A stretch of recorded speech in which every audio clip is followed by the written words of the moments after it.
Eu devia ter uns 6 anos quando tudo começou. Nessa idade, a gente ainda acredita que o mundo é um lugar bom, que adultos sabem o que fazem e que toda criança merece carinho. Lembro que me disseram que eu ia ter uma nova família. Uma casa, um quarto só meu, brinquedos, talvez até irmãos. Me prometeram amor. Eu fui sorrindo, de mão dada com a moça do abrigo. Ela me disse que aquela seria minha nova vida, que aquele casal que me esperava na porta da casa grande tinha me escolhido com o coração. Mas bastou um olhar para eu entender que tinha alguma coisa errada. Eles não só riram. A mulher olhou de cima a baixo como se estivesse avaliando um objeto. E o homem? Bom, o homem só disse: espero que saiba obedecer. A casa era bonita, grande, com cheiro de limpeza forte e cortinas pesadas nas janelas. Mas não tinha cheiro de lar, não tinha riso, nem som de televisão. Era um silêncio pesado. Eu entrei sem saber onde me encaixava, esperando que talvez aquele fosse só o jeito deles. No primeiro dia, ninguém me mostrou onde ficava meu quarto. Dormi num colchão no chão da lavanderia. Me disseram que era só até arrumarem um lugar para mim. Nunca arrumaram. Eu chamava a mulher de tia, mas ela logo me corrigiu. Não sou sua tia, e você não precisa me chamar de nada. O homem era ainda mais seco. Se dirigia a mim como quem fala com um cachorro. Nunca escutei a palavra filha, nem um gesto de afeto, nem um parabéns no meu aniversário que eles fingiram que nem existia.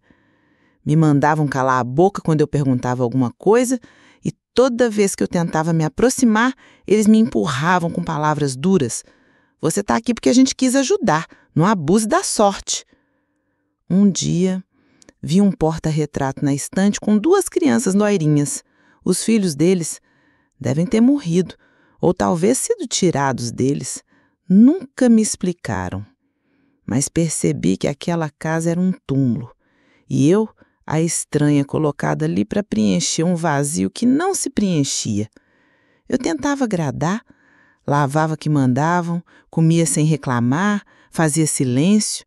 Esperava que com o tempo me chamassem de filha, ou pelo menos de menina. Mas nada. Certa noite, acordei chorando por causa de um pesadelo. Saí do meu colchão e fui até a porta do quarto deles. Bati devagar. A mulher abriu e, ao ver meu rosto molhado de lágrima, só disse: volte para o seu canto, não temos tempo para fraquezas. Foi ali que eu entendi que amor naquela casa era um luxo que eu jamais teria. Cresci calada, assustada, aprendendo que naquela família eu era só mais uma presença inconveniente. E foi assim que tudo começou. Acordava antes do sol nascer. A mulher batia com força na porta da lavanderia e dizia: levanta, a casa não vai se limpar sozinha. Eu mal sabia onde estava direito, mas já sabia que se demorasse, vinha puxão de cabelo ou grito no ouvido. Me colocaram um pano velho para usar como avental e me ensinaram, logo nos primeiros dias, como passar selha no chão, limpar banheiro e esfregar panela. Eu tinha 6 anos.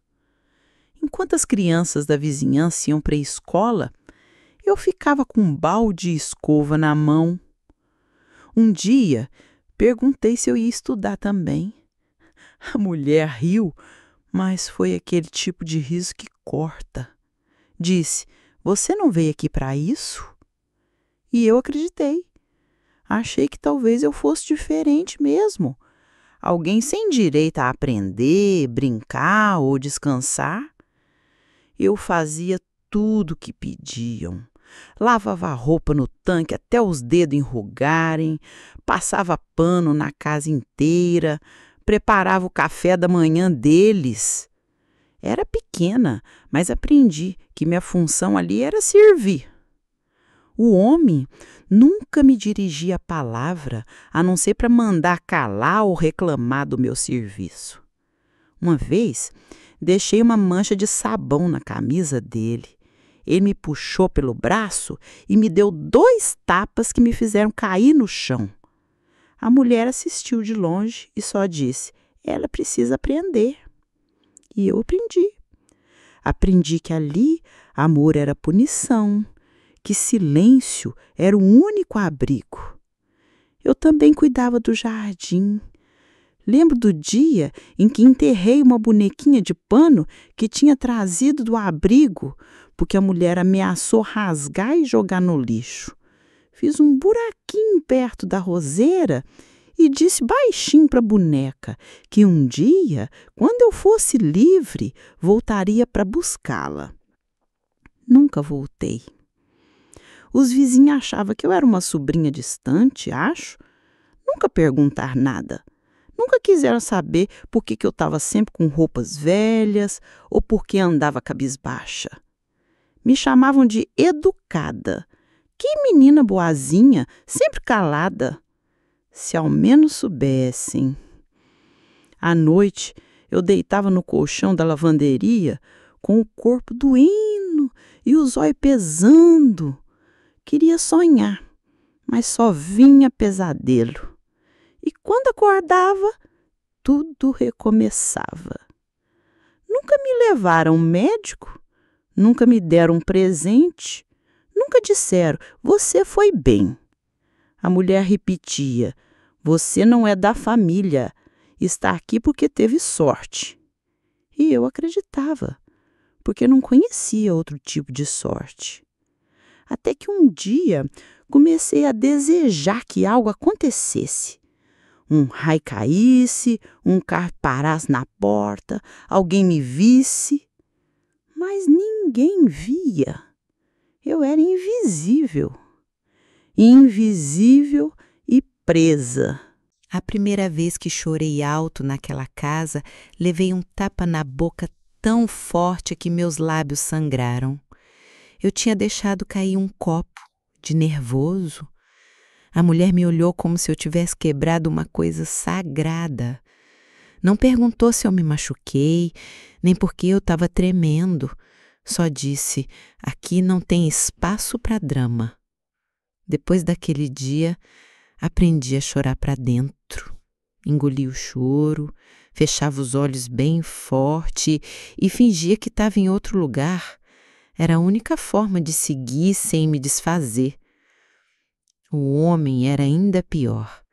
Vivia de cara fechada, parecia carregar ódio no corpo inteiro. Se o café estava frio, se o chão tinha um fiapo, se a toalha não estava do jeito que ele queria, tudo era motivo para me bater. Às vezes com cinto, às vezes com o cabo da vassoura. E ela assistia, sempre assistia. Às vezes mandava parar quando já estava demais, mas nunca para me proteger, só para evitar marcas visíveis, daquelas que poderiam levantar perguntas. Comecei a andar meio torta, com o corpo encolhido, como quem quer desaparecer. Criança não devia saber o que é medo constante, mas eu sabia. Vivia em alerta. Aprendi a ouvir os passos no corredor e identificar se aquele dia doer mais ou menos.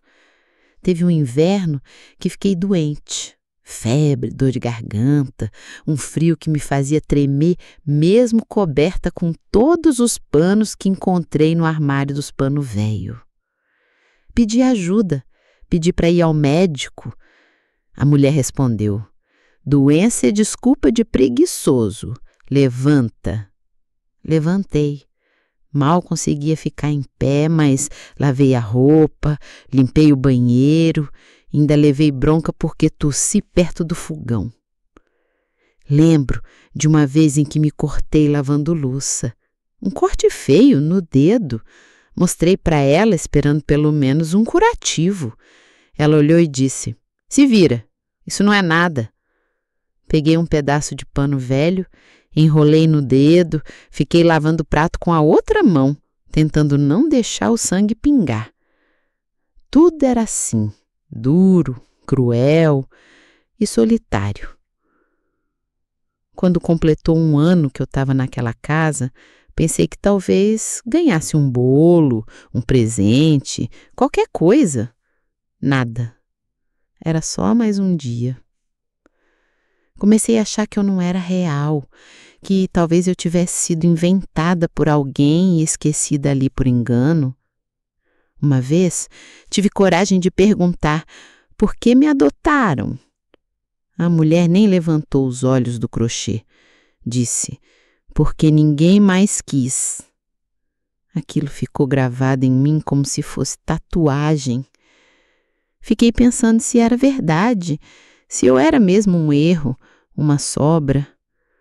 Mas depois de muito tempo, entendi que não, que eu só era uma criança tentando sobreviver e que naquela casa minhas lágrimas não tinham valor, mas o meu silêncio era o que eles mais queriam. E por um bom tempo, eu dei isso a eles. Eu tinha 11 anos. Já não era tão pequena, mas ainda me sentia uma sombra. Meus dias eram sempre os mesmos: trabalho, silêncio, medo. Só que naquela semana, o homem estava mais agressivo que o normal. Bastava eu respirar do jeito errado para ele gritar. Teve um dia que ele chegou do trabalho com cheiro de bebida. Não era comum. Bateu a porta, jogou a chave no chão e me chamou. Disse que eu tinha deixado a casa fedendo, que nem para isso eu prestava. Eu tentei explicar que tinha limpado tudo, mas ele não queria ouvir. Me puxou pelo braço com tanta força que deixou roxo, jogou meu rosto contra a parede. Meus ouvidos zumbiam. Eu via tudo meio embaralhado, mas ainda conseguia ouvir a mulher dizer lá do fundo: "Vai quebrar, menina." Naquela noite, deitada no colchão da lavanderia com dor no corpo inteiro, eu decidi que ia fugir. Não por coragem, mas por desespero. Esperei eles dormirem, peguei um pedaço de pão duro que tinha escondido, vesti um casaquinho velho e saí pela janela pequena dos fundos. Caminhei descalça pela estrada de terra sem saber para onde ir. Só queria ir. O céu estava limpo, cheio de estrelas. E pela primeira vez em muito tempo, eu respirei sem medo. Pensei que talvez Deus estivesse me olhando, que finalmente alguém tivesse escutado minhas orações. Mas a liberdade durou pouco. Depois de umas 2 horas andando, um carro da polícia me encontrou. Um senhor tinha me visto passando e achado estranho. Disse que era perigoso uma criança sozinha àquela hora. Me levaram de volta. O casal me recebeu como quem recebe uma encomenda devolvida. A mulher agradeceu com sorrisos, disse que eu era danada e que fugia de casa por birra. A polícia foi embora e eu fiquei. Naquela noite, ele não disse uma palavra, só me mandou para o quarto. Mas dessa vez, ele veio atrás, trancou a porta e o silêncio virou um outro tipo de prisão. Eu não entendi o que estava acontecendo na hora, só senti o corpo endurecer, a garganta fechar. Não chorei, não gritei. Só fechei os olhos e pedi para estar em outro lugar. Depois ele saiu, deixou a porta aberta como se nada tivesse acontecido. Eu fiquei ali, deitada, com o rosto virado para a parede. E entendi que tinha perdido mais do que a liberdade. Tinha perdido uma parte de mim que nunca mais voltaria. No dia seguinte, a mulher me mandou levantar como sempre. A casa não se limpa sozinha. E eu fui. Andei como se estivesse em outro corpo. Me calei ainda mais. E nunca mais tentei fugir. Porque agora eu sabia que não havia ninguém me esperando lá fora. E ninguém para me salvar aqui dentro. Um tempo depois daquela noite, a mulher me disse que eu ia começar a frequentar a escola. Já está velha demais para ficar o dia todo em casa, resmungou. Eu não entendi se era um castigo ou uma obrigação social, mas fui.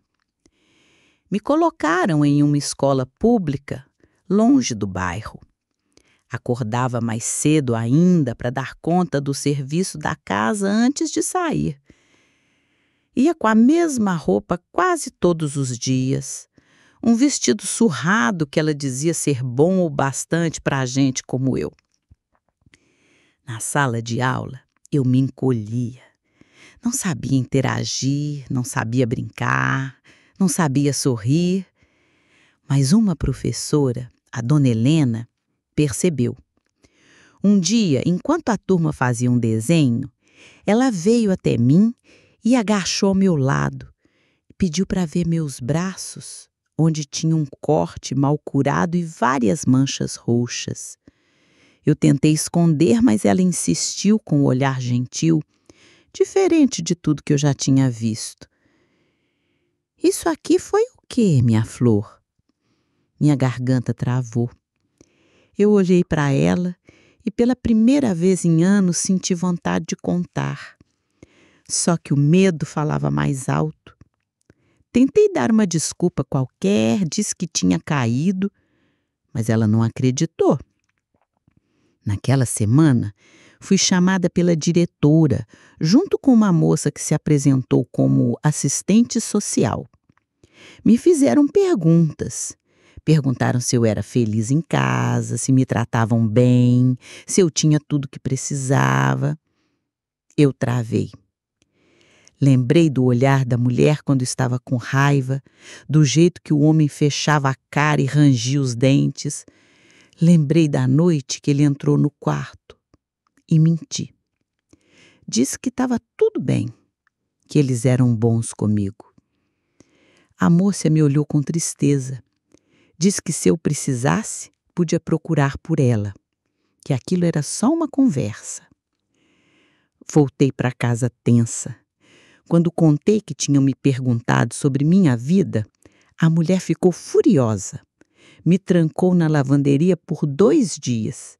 Disse que eu estava querendo fazer a santinha e estragar a vida deles. Depois disso, tudo ficou ainda mais rígido. Me proibiram de falar com os professores, de ficar perto de colegas. Me levavam e buscavam na porta da escola. O homem me ameaçou. Se abrir a boca de novo, não vai voltar nem para a lavanderia. E eu calei. Dona Helena nunca me deixou de observar. Sempre me dava lápis, cadernos usados, carinho com o olhar. Às vezes deixava bilhetinhos dentro da minha mochila com desenhos de flores ou frases como: "Você é forte, você merece amor." Aquilo me ajudava a continuar. Eu não sabia ainda como sair daquilo tudo, mas comecei a perceber que, mesmo em silêncio, tinha gente me vendo. Não era muito, mas era o que eu tinha. E só isso já me dava um fiapo de esperança de que, talvez, um dia, aquilo tudo ia acabar. Eu já estava com os 13 anos quando isso aconteceu. Meu corpo começava a mudar, mas dentro de mim ainda morava aquela menina assustada que andava na ponta dos pés para não fazer barulho. Naquela manhã, acordei mais tarde do que devia. Estava exausta. Tinha passado a madrugada com febre, mas não tive coragem de pedir ajuda. Quando a mulher percebeu que eu não tinha feito o café, entrou na lavanderia aos gritos. Acha que pode fazer o que quiser agora? Já está se achando mocinha, é isso? Tentei explicar que estava doente, que o corpo doía todo, que só tinha fechado os olhos por alguns minutos. Mas ela não quis ouvir. Me puxou pelo braço, me arrastando até a cozinha. O fogão já estava aceso. Ela gritava coisas que eu nem conseguia entender mais. "Você só dá prejuízo. Devia ter ficado naquele abrigo podre. Foi tudo muito rápido, mas também muito lento. Ela me empurrou contra o fogão, segurando minha cabeça com uma das mãos. O calor vinha do fogo, mas também do ódio nos olhos dela. Eu gritei, me debati, senti o rosto esquentando, o cheiro de cabelo queimado. Foi quando o homem entrou e gritou: "Tá maluca? Vai matar a menina!" Ele me puxou com força, me jogou no chão como quem afasta um animal. E eu fiquei ali, encolhida, sentindo o couro cabeludo ardendo, o coração disparado, sem entender por que ainda estava viva. A mulher saiu batendo portas, chorava, mas não por mim. Chorava porque naquele momento tinha perdido o controle. Um homem me olhou de cima, como se me odiasse ainda mais por ter feito ela perder a cabeça. Disse: "Fica quieta, se alguém perguntar, tropeçou no fogão. Entendeu?" Eu balancei a cabeça ainda tremendo. Nos dias seguintes, o cheiro de queimado ainda ficava no ar. Parte do meu cabelo nunca mais cresceu direito e por dentro uma ferida nova tinha se aberto. Eu passei a ter medo não só de viver naquela casa, mas de morrer ali. Comecei a perceber que aquilo não era só maldade, era uma bomba relógio. E que se eu não saísse logo, um dia alguém não ia chegar a tempo. Eu não tinha mais esperança de ser amada, mas ainda tinha o instinto de sobreviver. E era isso que começava a me mover. Eu tinha 15 anos quando decidi que não dava mais. O que me segurava ali? O medo, a dor, a ideia de que lá fora talvez fosse pior. Mas depois do dia do fogão, entendi que não ia haver milagre. Ninguém ia aparecer para me resgatar. Ou eu me salvava, ou virava mais uma história esquecida.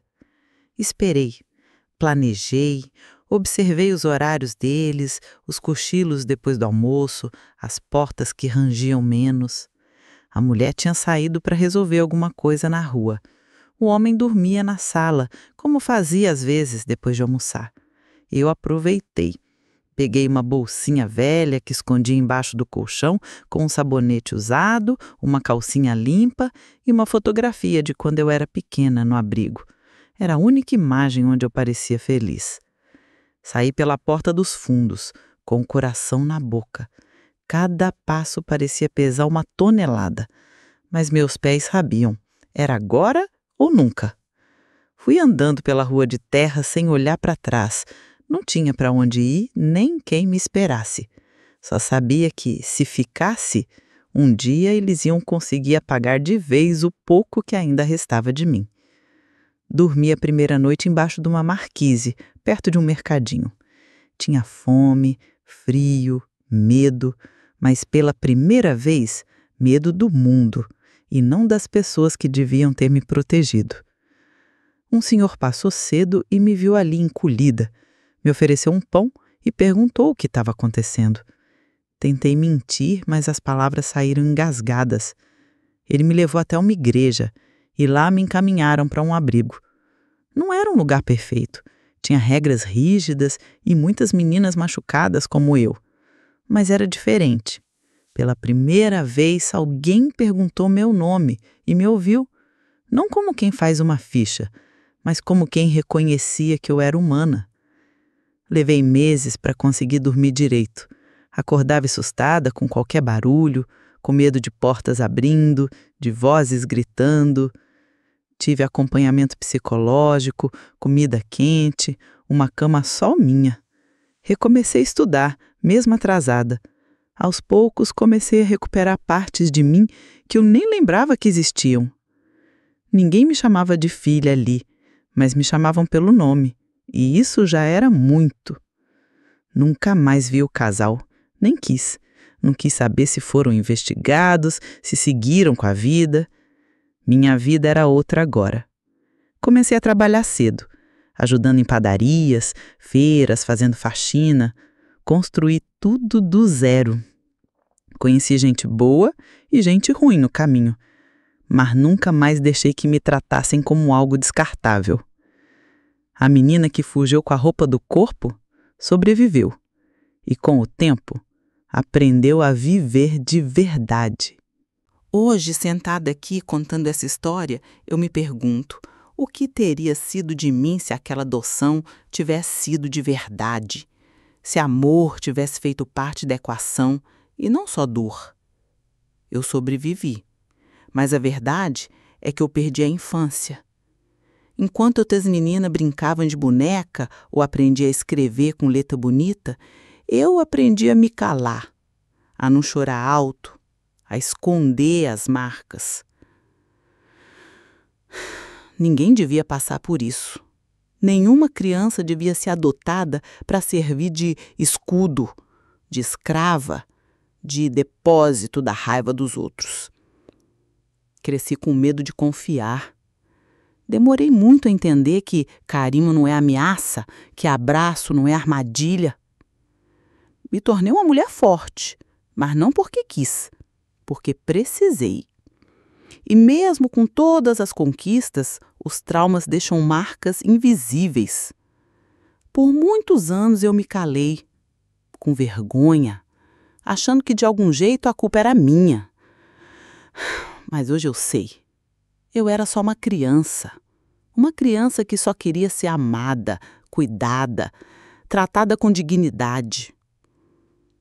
Contar essa história agora, depois de tantos anos, é a forma que eu encontrei de dar voz àquela menina que por tanto tempo foi silenciada.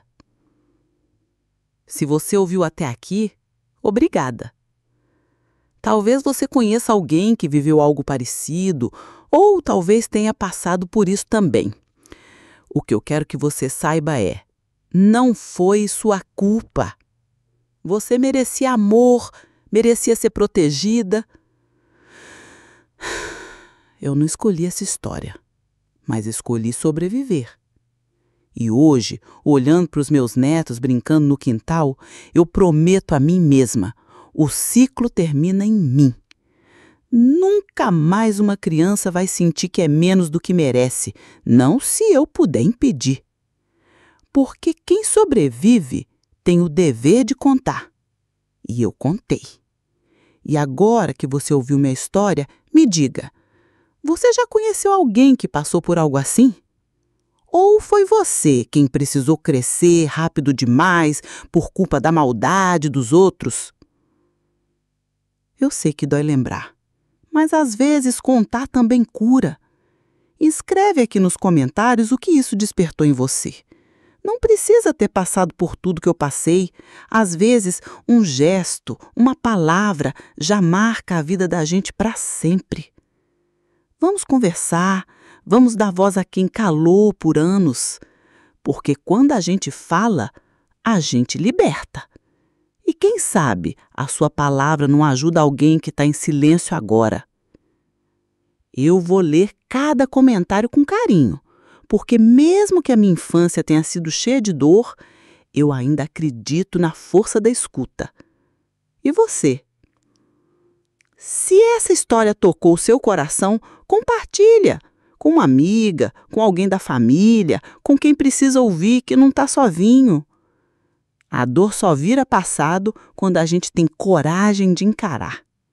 E aqui, ninguém precisa mais esconder o que viveu.